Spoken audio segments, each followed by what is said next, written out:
राजू एक पुराने घर में रहता था जो शहर के बाहरी इलाकों में स्थित था। घर बहुत बड़ा था, लेकिन उसमें एक अजीब सी खामोशी थी। राजू को हमेशा लगता था कि घर में कोई और भी है, हालांकि वह अकेला ही रहता था। एक रात जब वह अपने कमरे में पढ़ रहा था तो उसकी नज़र एक पुरानी अलमारी पर पड़ी। अलमारी का दरवाज़ा थोड़ा सा खुला हुआ था और उसमें से एक पीली चिट्ठी निकल रही थी। राजू ने चिट्ठी को बाहर निकाला। वह बहुत पुरानी लग रही थी और उस पर लिखा हुआ था, प्रिय राम, मैं तुम्हें यह चिट्ठी लिख रही हूँ क्योंकि मैं जानती हूँ कि मेरे पास ज़्यादा समय नहीं है। वह आदमी फिर से आ गया है और मुझे डर लग रहा है। अगर तुम यह चिट्ठी पढ़ रहे हो तो समझ जाना कि मैं। यहाँ पर चिट्ठी अधूरी थी। राजू ने चिट्ठी को पलट कर देखा, लेकिन उस पर कुछ और नहीं लिखा था। उसने सोचा कि यह चिट्ठी किसकी हो सकती है और यह अलमारी में कैसे आई। अगले दिन राजू ने पड़ोसियों से इस घर के बारे में पूछताछ की। एक बूढ़ी औरत ने उसे बताया कि यह घर कई साल पहले एक युवक और उसकी पत्नी का था।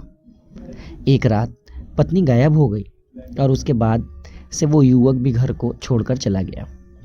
कहा जाता है कि पत्नी ने अपने पति को एक चिट्ठी लिखी थी, लेकिन वह चिट्ठी कभी उसके हाथ तक पहुंची ही नहीं। राजू को लगा कि यह वही चिट्ठी हो सकती है। वह रात को फिर से अपने कमरे में बैठा हुआ था। तभी उसे अलमारी से एक आवाज़ सुनाई दी।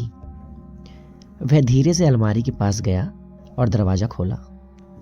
अंदर एक सफ़ेद साया खड़ा था जो उसे घूर रहा था। राजू ने देखा कि वह साया एक औरत का था जिसके हाथ में एक पेन था और वह लिखने की कोशिश कर रही थी।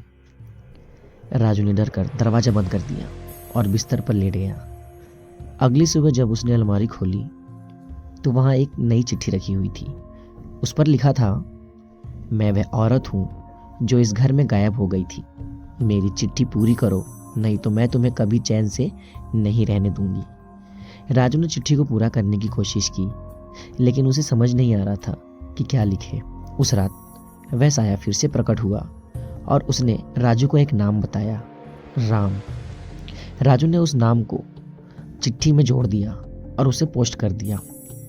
उसके बाद से वह साया कभी दिखाई नहीं दिया, लेकिन राजू को हमेशा लगता था कि वह औरत अब भी उस घर में कहीं है, अपनी अगली चिट्ठी का इंतजार कर रही है।